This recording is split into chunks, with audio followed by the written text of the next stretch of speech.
If people are impeding your development, you sacrifice your relationship with them. It's a very, very rough rule. Let's say you're miserable and unhappy. Okay, here's a cure. Find what's valuable and let it go. So we could say, well, maybe it's a relationship that you have. Maybe it's a relationship with your parents, right?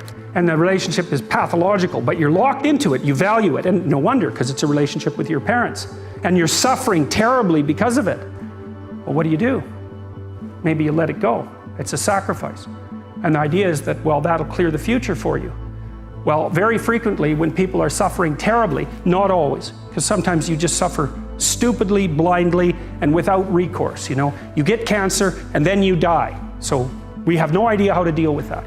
But sometimes the reason that you're suffering is because you just won't let go of the thing that's biting you. And I've had clients like this. I can't stop communicating with my mother, who phones me 3 times a day, every day of my life, and never says anything that isn't unbelievably critical and demeaning.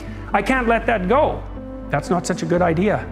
The funny thing too, often when people let something like that go, it goes away, sorts itself out, and then comes back. So they don't even end up losing it.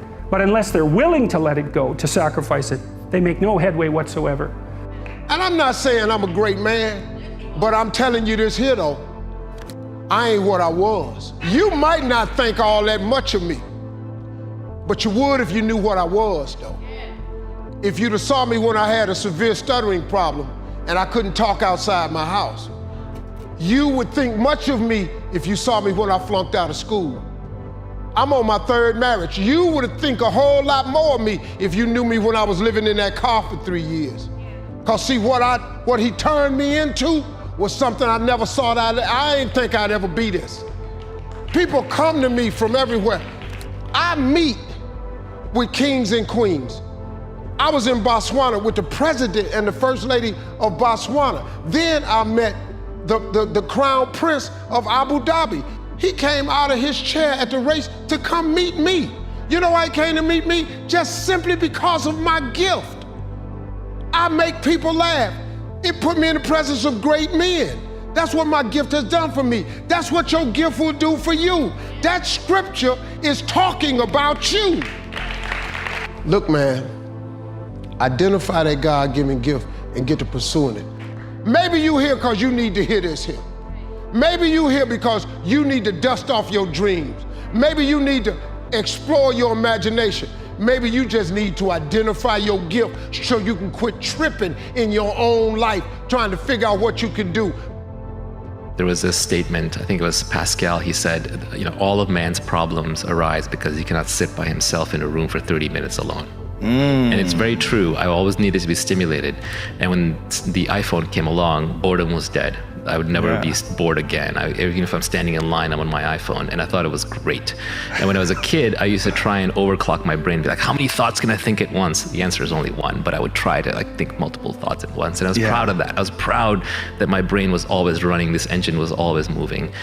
And it's a disease. It's actually the road to misery.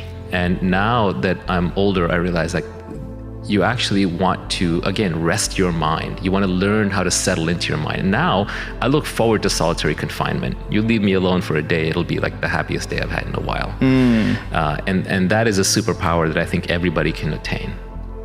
The superpower of learning to be alone and enjoying it. Yeah. As much as you want people to agree and you want the people around you to be supporting your dreams and all, it's not going to be like that all the time. You got to do it alone.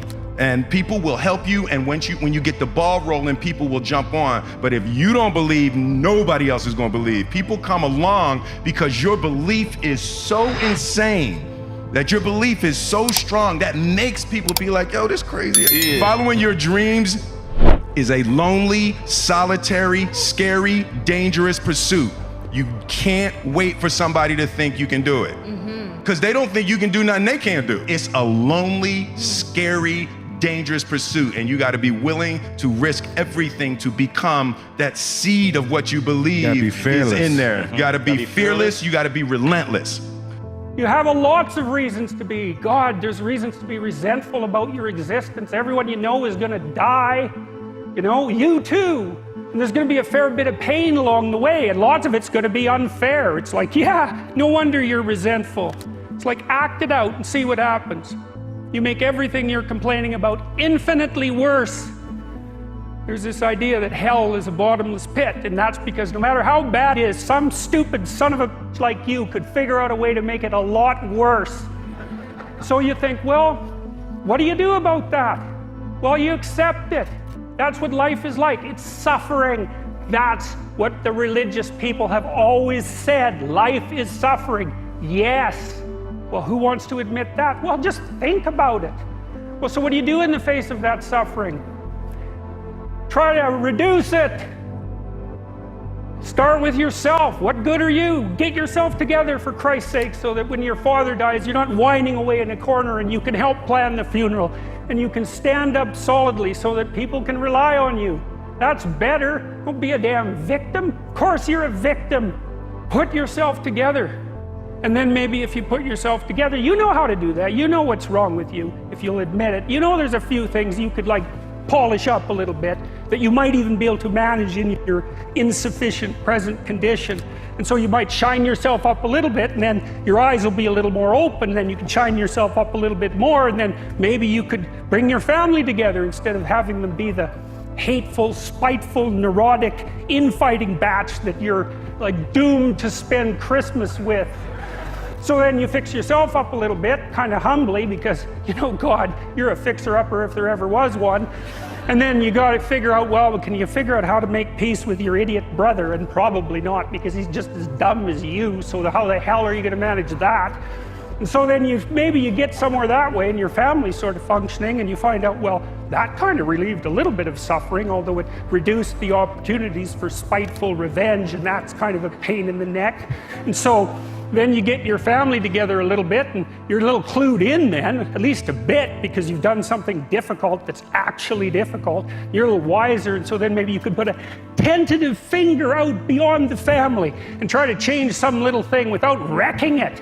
It's like, our society is complex, and we teach our students that they could just fix it. It's like, go fix a military helicopter and see how far you get with that. It's like, what are you gonna do? You're like a chimp with a wrench. Whack! Oh look, it's better! It's like, no, it's not better. Things are complicated, and to fix things is really hard. And you have to be like a golden tool to fix things, and you're not. And that's the other message of the West. It's like, how do you overcome the suffering of life? And I'm not saying it's only the message of the West. How do you overcome the suffering of life? Is be a better person. That's how you do it. Well, that's hard. It takes responsibility. And I think, you know, if you said to someone, you want to have a meaningful life? Everything you do matters. That's the definition of a meaningful life. But everything you do matters. So you're going to have to carry that with you. I get, worried sometimes. I get these feelings. And so what I decided to do was create a 90-second rule for myself where I would end suffering as it arises. Because anybody tells you you're gonna end suffering is full of crap. The reason is your brain is a 2 million-year-old brain. It's not designed to make you happy, it's designed to make you survive. But there's no saber-toothed tiger for you to react to anymore. So now we worry about, what are people thinking of us? Do I have enough money? Over the last 2 years, what I've done is play this little 90-second rule. And if I feel tension in me, I go, okay, that's suffering. Where's it come from? What am I stressed about? What am I concerned about? And what I immediately do is I realize the stressful thought. What I really do now is I dig in and I notice that the only time you have stress or suffer is when you believe a stressful thought.